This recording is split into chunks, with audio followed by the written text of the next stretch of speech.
Haydarian, who's joining us via Skype. He's in Manila. He's also a professor of political science in the Philippines. Welcome to Al Jazeera. You've described the upcoming vote as the most consequential election in modern Philippine history. Tell us why.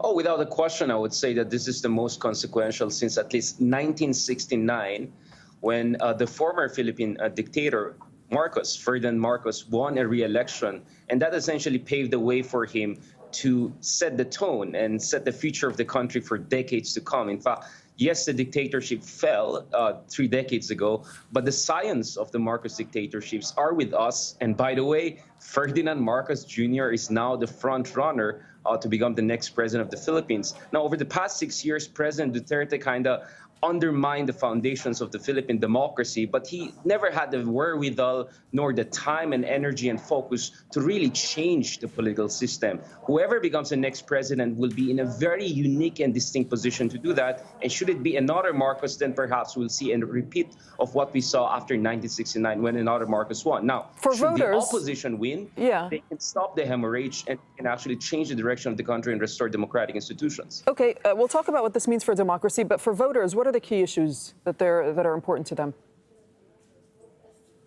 Well, I mean, surveys have been clear through and through that really it's gut issues, right? Inflation, employment, education issues. And of course, because of the pandemic, recovery from the pandemic, healthcare, these are very important issues.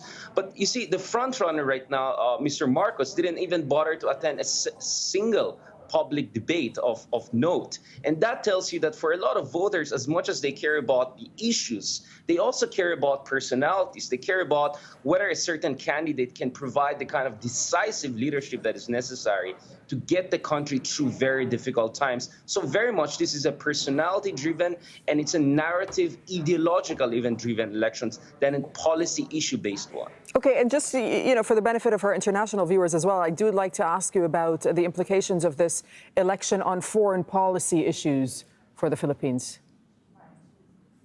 Oh, absolutely. I mean, the Philippines is at the heart of the ongoing scramble for the Indo-Pacific. It's one of the major claimants in the South China Sea. It's a U.S. treaty ally, yet in recent years under President Duterte, it has been engaged in strategic flirtation with China. So the question is, what will the next Filipino president do? Will he or she try to continue this pivot towards China or try to restore relationship with America? And of course, Marcoses are known as generally being more friendly to China, while the opposition candidate, Leonard Robredo, is known to be more amenable to restoring our alliance with the United States and our other traditional partners. So whoever becomes the next president will be also in a unique position to shape the Philippines' orientation towards the superpowers and, by extension, shape the emerging geopolitical landscape in Asia. You were mentioning this a moment ago, and you were talking about what this all means for the state of democracy in the Philippines. So just expand on that thought a little bit for us.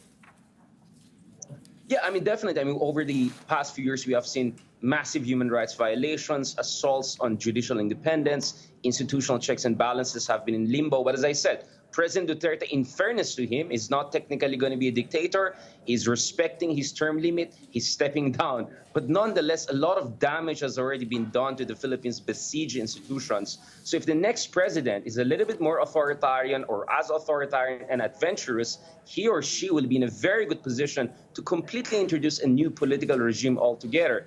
Meanwhile, if the opposition wins, they have a lot of cleaning up. They have a lot of mess to clean up and a lot of institutional repair to do in the years, if not generations to come. Okay, we'll leave it there. Thank you so much for speaking to us from Manila, Richard Haydarian.